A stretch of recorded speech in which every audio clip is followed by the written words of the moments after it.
लीला बाबा को हम आज तक ने ना जान। पार्वती जी कोना भाव में कहा तरी सुनील भैया कैसे कहा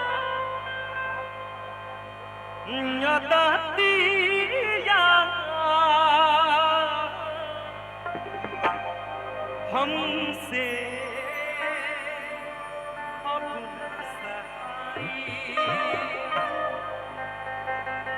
आज बतिया के मानी हे भोले दानी बतिया के मानी हे भोले दानी एही में बाटे भलाई अदतिया हमसे अपना सराई अदतिया हमसे अपना सहाय बतिया के पानी हे भोले दानी बतिया के पानी हे भोले दानी एही में बाटे भलाई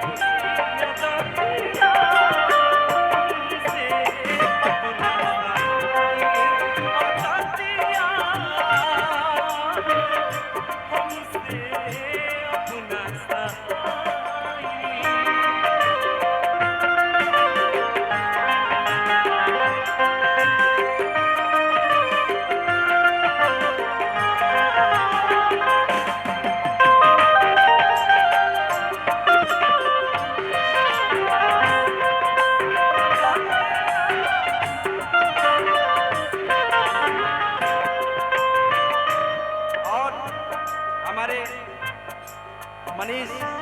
श्रीवास्तव जी आदरणीय बड़े भैया उनके सौजन्य से इस दरबार में हम आए हुए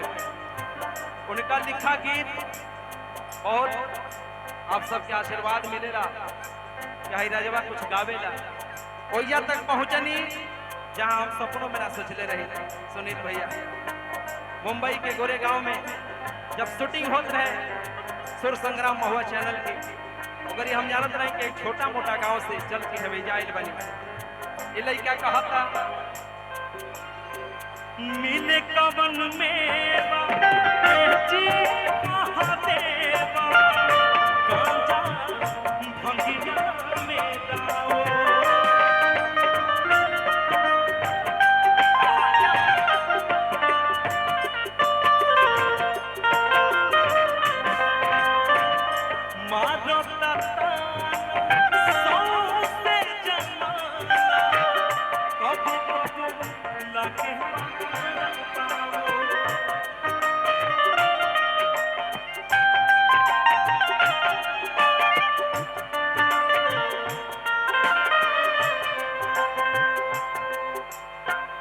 कुछ न बुझाता जगत के दाता कुछ न बुझाता जगत के दाता एही में बाटे भलाई